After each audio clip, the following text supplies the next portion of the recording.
How to send a friend request on Facebook. Hey everyone, welcome back to the channel.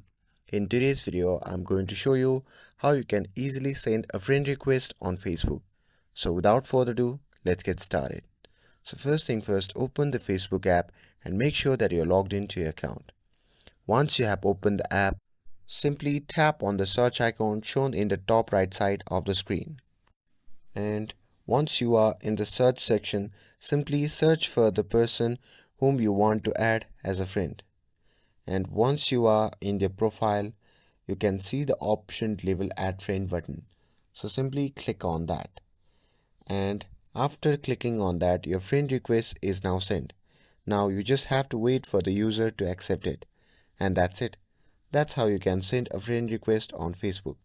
With this, if you found this video helpful, then don't forget to like, share and subscribe to get updated for more videos. Thanks for watching and I'll see you in the next video.